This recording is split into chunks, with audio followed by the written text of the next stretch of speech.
see about the isomerism in organic compound. So what is isomerism? Berzelius derived this term isomerism to explain the similarity in the chemical formula, molecular formula and molecular mass of the compound, but it will have different structures. So here isomerism in the sense, iso means same. So same units but different structural arrangement or different orientation or different three-dimensional orientation, optical property and everything can be explained. So in isomerism we are having some classification. We are going to see the classification in detail in this video. The first one what we are going to discuss in this particular video is structural isomerism. So isomerism, iso, it means same. So it is having the same molecular formula and molecular masses.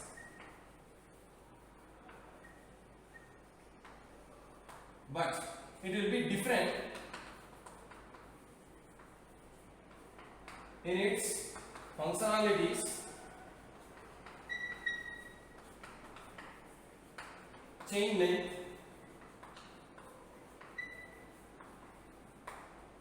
and three-dimensional orientations.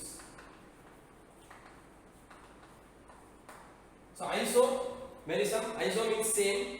It will be same in its molecular formula and same in its molecular masses, but the compound will have a difference in its functionalities. That means the functional group which you are using, the functional groups, the length in the chain, that means the linear chain or branched chain, and three-dimensional orientation of the molecule. So broadly we are having structural isomerism and stereoisomerism. Structural isomerism, here we are having the types of structural isomerism. Structural isomerism primarily will have the chain length isomerism. That means the number of carbon in the linear chain will differ. Chain isomerism, there is a difference in the chain length of the orientation. And functional isomerism, there will be the difference in the functional group itself. The change in functional group with respect to the same number of carbon, hydrogen, oxygen, nitrogen and whatever the heteroatoms are also, okay, there will be a change in the functionality. And positional isomerism, the position of the functional group or position of the group which is attached will be in the different place or with the different carbon in the compound. And next, metamerism, there will be a difference in the chain length of the left and right hand side orientations of a functionality.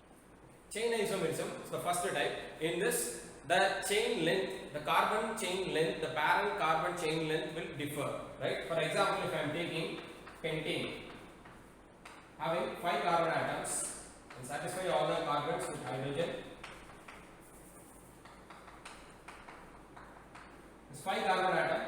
Overall, if I am writing the molecular formula for this compound, carbon 1, 2, 3, 4, 5. So carbon 5 and hydrogen 12. Check 3 plus 2 plus 2 plus 2 and plus 3. So C5H12. When I am breaking this chain, I am taking this carbon and arranging in different manner.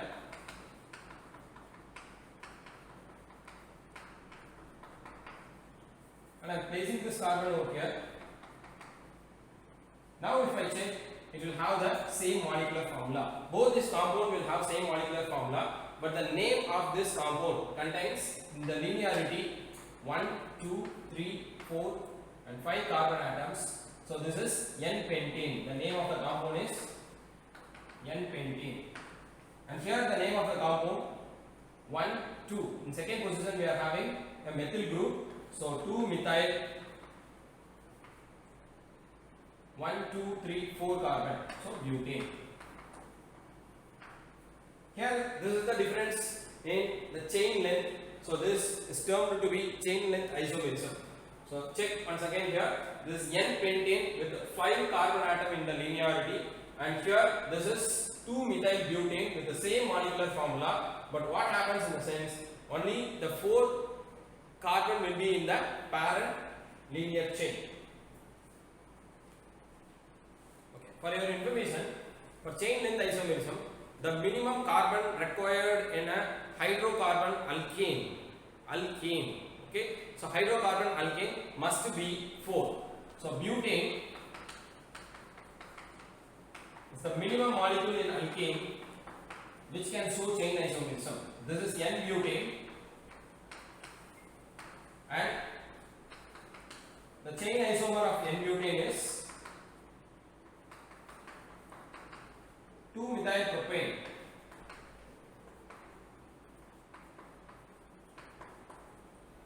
2-methylpropane. So this is the minimum number of carbon which can able to show the chain isomerism. If I am taking normal propane, propane contains only 3 carbon. Wherever I am arranging, again the 3 carbon will come in the linearity. So chain isomerism is possible with minimum of 4 carbon atoms, that is butane.